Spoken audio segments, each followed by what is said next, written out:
What a difference a good night's sleep makes. I'm off to the airport. It's 6:45. I'm going to wait for the shuttle from the Riant Hotel.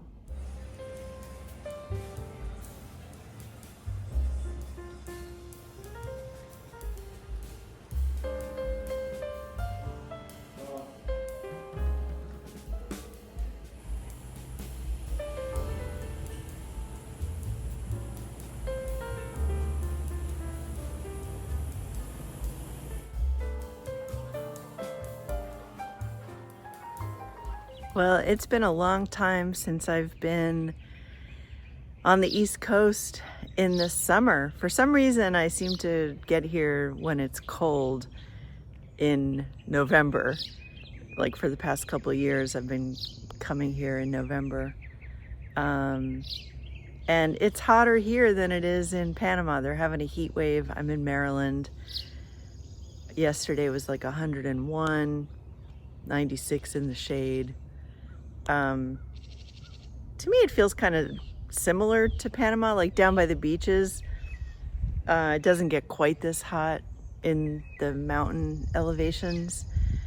But it's so pretty. It's so nice to be here and just see different flowers and see the little farm stands and hear the birds. So I'm gonna just enjoy that nice, different slice of nature.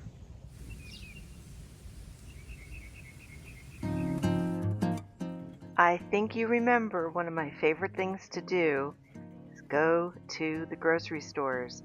In fact, someone asked me when I was in Maryland, "Oh, are you doing any sightseeing? Are you going to see anything in particular?"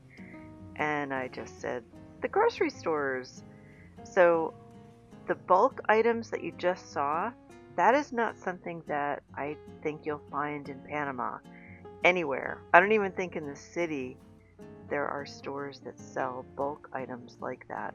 That was at Sprouts Market, and there's really not anything like that that I've seen in Panama. Also, another favorite thing to do is to go out to eat.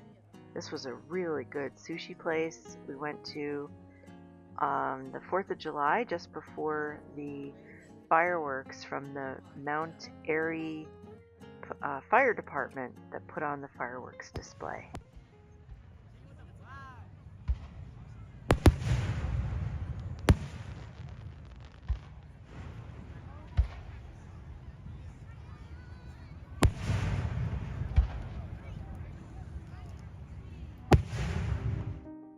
Perhaps this is something that happens when you reach 60 and beyond, but the simple pleasures of sitting on a patio with a cat and going to the nurseries and looking at beautiful plants, many of which I have naturally growing in Panama, these are the things that bring me joy. I don't want to go clothes shopping. I want to look for sauces and herbs to bring back home, things that I can't find in Panama, and I get them on the grocery shelves and am happy to have that little treasure tucked into my suitcase. The beautiful flowers on the East Coast in summer and sweet corn. Well, hello from Maryland. I'm heading back to Panama today, so I'm putting this video together. Probably going to edit it at the airport and then upload it once I get home, but I am getting home late, so we'll see how tired I am. This week I wanted to go over some questions that I think people would find helpful when you're trying to figure out whether moving abroad is right for you, realistic, and thinking about not just logistics, but your risk tolerance, your plan B, C, D, E, as much as we can plan things in life. So let's get started, and we'll see what kind of answers you come up with on your own. And these are actually the questions on the questionnaire for the Expat Clarity Session. There's not a lot of them, but I designed them so that it gives me insight, and then we, discuss them during the consultation call. So the first one is, how often have you traveled out of the country, and what's the longest that you've spent in another country? This is important because oftentimes when we're traveling, it might be just a week or two for vacation. And a vacation is very different from living somewhere. I'm sure you know that logically, but emotionally, and when we're thinking of, creating a new, exciting adventure for ourselves, logic is often clouded by the dream or the idea. And that idea can be, that's where we can have some rose-colored glasses sometimes, especially when we've been on a vacation. And so for a vacation, yes, the quaint little mountain town or the seaside fishing village may feel ideal. But what is life day to day realistically going to be like living there? I did have this recognition when I was thinking about Altos del Maria. I loved the idea of being remote and being in the mountains and having great spaces between neighbors. I loved the idea of having the jungle and, lots of greenery nearby. And I was focused on that, but the counter side of that is that you have to drive 45 minutes down the mountain to get your grocery shopping done, or if your pet needs, food. And yes, you can stock things up in your house, but the day-to-day life, if you have to go to the mechanic or a clinic, or you just want to, meet someone for coffee or go sit somewhere and people watch, that really wasn't going to be available. And for me on my own, as much as I do love hermiting, thankfully I recognize that would not be the best healthy choice for me, for my mental health. And because we're all social beings, we do need, some level of interaction with people. So that is the first question. The next one is, what are the main motivating factors that have you considering a move to another country? And this is important because if you have a list of like 5 important things that are motivating you to leave the country where you are, that's an important clue that this is pretty important to you and that you've assessed your values and your priorities. And what can happen is that fear can pop up and get in the way. So let's say you have like 5 really solid motivating factors, but fear comes in and shoots every one of them down, because that's what the brain is designed to do, is to keep us safe. And so when we're thinking about something as crazy as, moving abroad, the fear is going to come up and say, no, no, no, no, no, no. You could get kidnapped. You could get robbed. You could lose everything. The banking system could shut down. You might get swept out to sea by a rip current. You might, blah, blah, blah, blah, blah. All sorts of things that are going to crop up and keep you in fear mode, which is not productive. We can't be productive and move forward when we're in fear. Fear is like fight or flight, and not the kind of flight that's going to have you packing and moving, to another country. So that is something to consider and to keep in mind. And one thing I will say for fear, like if you're facing a lot of fear, meet it head on. So ask yourself, okay, if this worst fear happened, could you survive it? Could you survive it? And then the answer is going to be yes. And then how? How would you plan to get through that? Years ago, I'll give you a very extreme example. Years ago, I had created a wine pairing cookie business, and it was called Wine Duets. It never went anywhere because I learned a lot of lessons, but I'm not a spreadsheet person, and I'm the creative idea person and marketing. I didn't want to deal with, cost of goods and spreadsheets. Anyway, my coach said to me, "What's the worst fear?" And I said, "The worst fear I have is that someone's going to have like an allergy and die from eating one of the cookies that I produce." And she said, "Okay, so could you survive that?" And the obvious answer was, yes, I could survive that. And she said, "How?"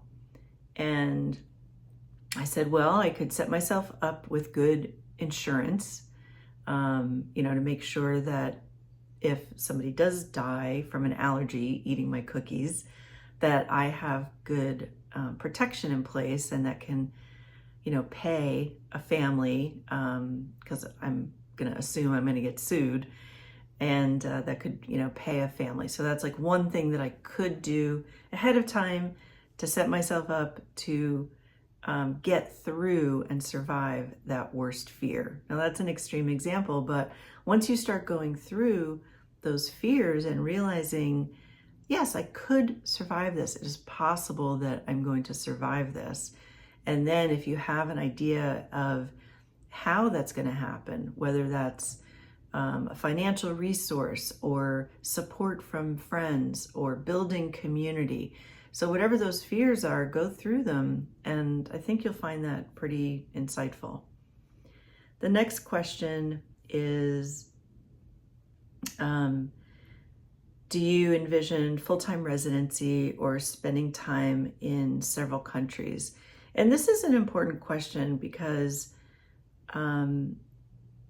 if you own a home somewhere and if you have family and connections, it's a little more challenging to think about selling everything and moving permanently to another country. So for some people, having a little bit of time in different places is a great solution, so you can kind of test out different countries. If you are retired or if you work remotely and you can take 3 months and work from Portugal and then go back home, and then take 3 months and work from Panama, go back home, and then work 3 months from Albania, that's going to give you a better idea of whether you could really see yourself living in that country permanently. So you don't have to make these extreme decisions, if they feel kind of overwhelming. For some people, that is going to be the best decision. So for me, I knew that I was leaving the US permanently to start a new chapter of my life in Panama. And I had plenty of time to get rid of things and purge belongings. And I was excited about the idea. Yes, a little scared sometimes, but overall, mostly excited about it. So the next question is, will you be retired, working online, or expecting to find work in a new country? This is also very important, dealing with expectations, because in Panama, for example, you'd have to have a work permit to get work in the country, and a lot of professions are protected for Panamanians. I didn't know this until, I probably lived here or had already planned on moving here. But we can make assumptions about countries that aren't true. We can assume like, well, I'm going to work online, but if I need to get, work, I can just get some part-time work. While that may be possible, it might not be practical. It might not pay you the wages that you're used to. And that's something to research ahead of time. So whatever country you're thinking about, if you are thinking about, having to work even part-time, do your research and just do a quick search on whether that's possible and what it takes to make that possible. Whatever country, you should be able to find that information pretty quickly, whether you're going to be able to work or own a business. The retired visas are a lot easier because you just have your, pension, investment income, or Social Security, and you're not planning on, working. You're planning on just enjoying your days, day to day, and not working. If you are planning on working online, then those considerations become about connectivity and reliability of infrastructure, internet, and electricity. So those are some practical questions to consider when you're thinking about moving before retirement. The next question is, are there people, places, events that you would have a hard time leaving behind? And this is a good check-in question because I do see quite a few people in Panama who come and live here, and then grandbabies come, and then they want to go back because they don't want to miss out on, that part of their life. And so you have to leave room for flexibility on that. I know that some people have said, no, we'll just go visit once in a while. That's okay. And they can bring the grandkids here. But you don't know how you're going to respond, like how emotionally you're going to respond. And maybe that, heart connection is going to be such a strong pull that you might find yourself, going back to the country where you came from. So that's something to just keep in mind, to be flexible and really give some thought to things that you might miss. So in San Luis Obispo, where I lived, I really missed the farmer's market. I mean, we had an amazing farmer's market, and I missed the heirloom tomatoes. I miss the delicious corn. I miss the figs, or not figs, dates. Figs too. I had a fig tree actually where I lived. So, and persimmon. I had a beautiful persimmon tree, and I would dehydrate the persimmon, and it tasted like candy. It was so delicious. But I knew that I was going toward a new adventure and new experiences. And so, I could leave the persimmon tree behind. I could leave the farmer's market behind. And I just wasn't so attached to those things. The greater desire was to have this new experience. But it's definitely worth thinking about. And it can also help you plan your visits in your home country. The next question is the vision of your life in a new country. So what are you hoping this move will change or improve in your life? And that's really worth giving a lot of thought, because this is another question where when fear comes up, you can review this and talk yourself off the ledge of fear by going back to this answer and seeing what you're hoping that will change. I would say for most people, it's quality of life. And for me, it certainly was. I left for financial reasons, but mainly because of wanting a quality of life that was aligned with my values. So my main value for years now has been time freedom. I want to be able to create my schedule and, do things on my timeline. And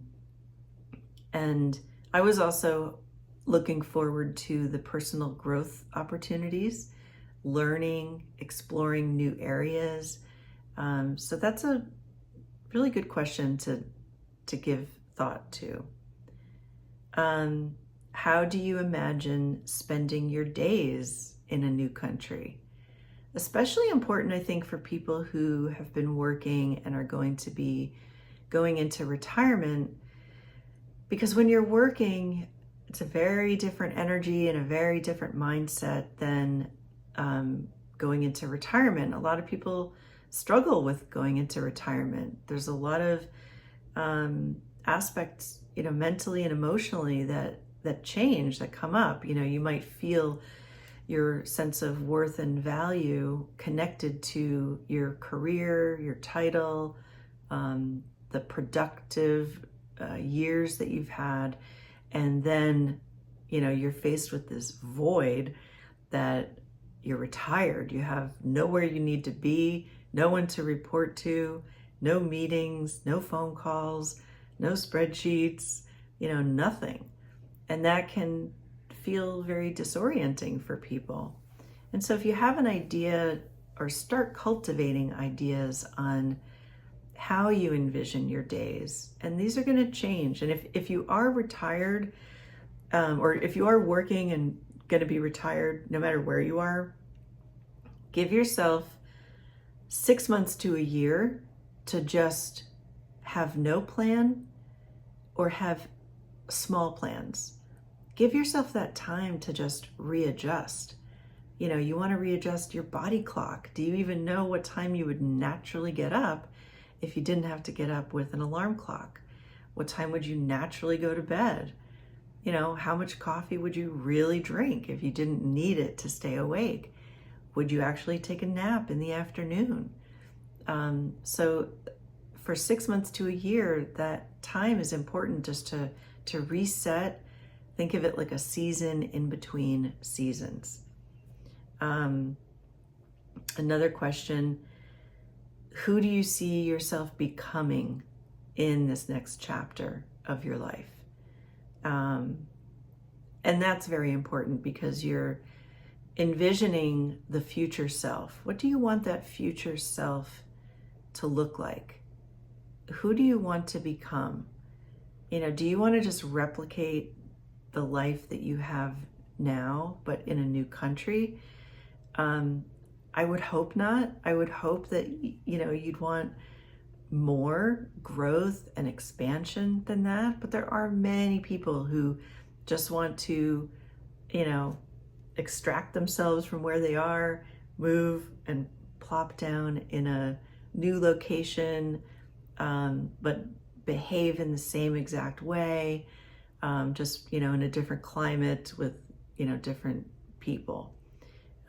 So really give yourself some time to sit with that question, because it's kind of confronting if you haven't done it.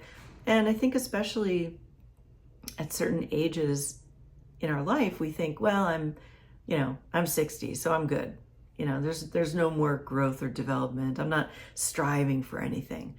But we are always learning. We're always evolving. We're always growing. And I think that's really what makes a very rich, developed life. And it makes you an interesting old person to chat with if you have stories, insight, wisdom. All right. The next question is just kind of like a practical one. Where do you see yourself living? A city, a small town, off-grid, on a boat? What kind of scenery and what kind of climate do you envision, and what most appeals to you? All right, I'm gonna go through, I didn't want this video to be this long, but it's turning out to be longer than I thought. This is a very important question. If nothing changed and you stayed exactly where you are, how would you feel 3 years from now? Really give this one some thought.